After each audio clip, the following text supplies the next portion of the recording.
This is a view of all the 3D printed parts, plastic parts for the new version.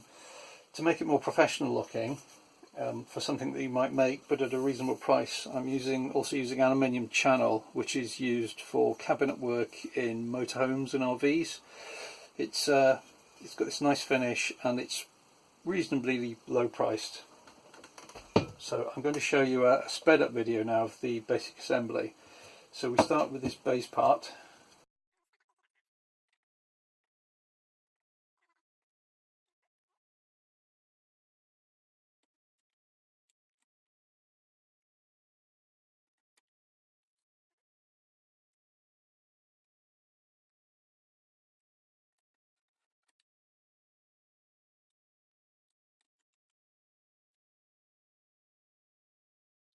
All the wires are going to be here. The micro switches stick through the front and the wires come out of the back here. These will be the backs of the keys, so we need to hide all these wires under something. The Arduino board will tuck in here, this section here. The screen will go under there. And so to keep it neat, we need to hide the wires. So the easiest way to do this is with something like this.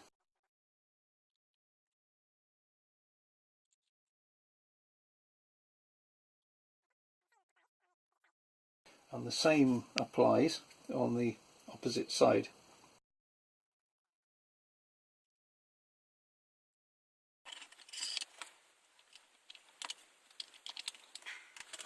So here we have the whole thing nearly assembled now. So the wires are hidden under here, the wires this side are hidden under here, and the keys will poke through here, and the OLED screen will be there. So now we fit the remaining piece of channel and then an end cap which will fit here.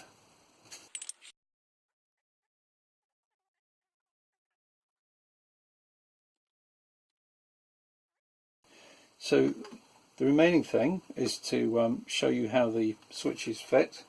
I'm just going to show you how the switches work. The micro switches push into these holes. They're a push fit. They don't actually need gluing in. They have the rollers on which give you a better key feel. So there's two that have already been fitted. So if you imagine you're playing the device like this, the keys just snap in like that. You can see the back of the key and you play the device like this. You get a really good key feel, and if there's any problem and you want to replace the key or you break a key, it comes out pretty easily.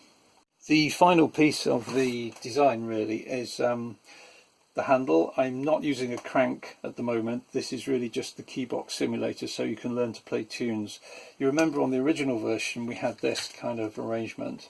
I was trying to think of a neater way to do it which exploits the properties of this aluminium channel, and what I've come up with is a commercially available handle which is quite easy to get hold of, and it simply pulls out like that. This wire would run into the insides of the enclosure. We have a couple of buttons on the end for various things which I've not thought of yet, so you can adjust it depending on how wide you are as a person. Rest this on your lap, it stabilizes it and you can play the melody, and when you've finished it slides up so it's compact. The aluminium gives you this lovely curved top with a flat centre part where you can put the palm of your hand, which is exactly what you need for a hurdy-gurdy key box to simulate the right playing situation.